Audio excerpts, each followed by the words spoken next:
Ассалаумалейкум достар. Бүгін осындай өте дәмді 20 минутта дайын болатын рогалики жасаймыз. Міндетті түрде видеоны соңына дейін қараңыздар. Алдымен сүзбемізге бөлме температурасындағы сармайды қосып араластырамыз. Екеуі жақсылап араласқаннан кейін артынша ұнды саламыз. Одан кейін қант ұнтағы немесе қантты саламыз. Менде бұл жерде қант ұнтағы. Одан кейін жаңағы қамыр қопсытқыш саламыз, яғни разрыхлитель. Одан кейін шымшым ванилин саламыз.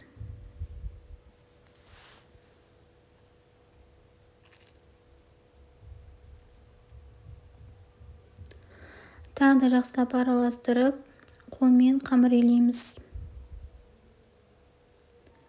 Қамырды илеп болғаннан кейін жарты сағатқа тоңазытқышқа салып қоюға болады. Салмай, солай бірден жасап тастасаңыз да болады.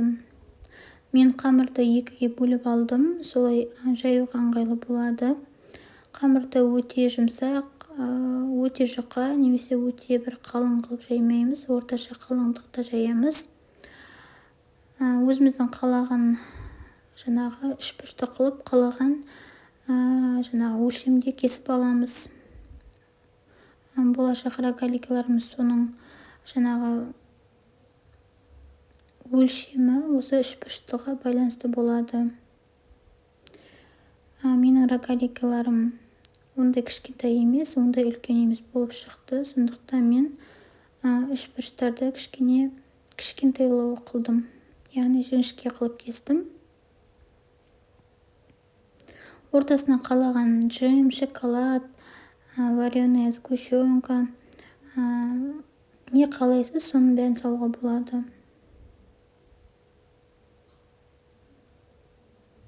Мен мына жерде персик, манго джемін пайдаландым.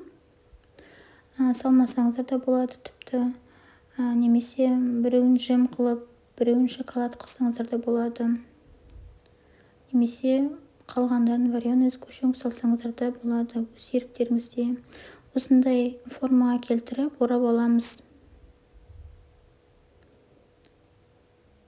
Барлығын осылай орап шығамыз.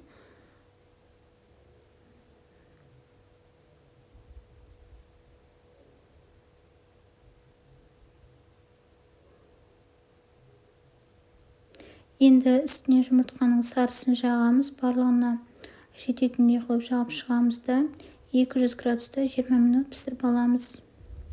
Рогаликаларымыз қызаруы қажет. Рогаликиді суығаннан кейін жеу қажет. Сонда дәмі күшті болады. Үстіне қант ұнтағын сепсеңіздер болады. Мінекей біздің рогаликалар дайын, өте дәмді және тез піседі. Міндетті түрде жасап көріңіздер. Ас болсын.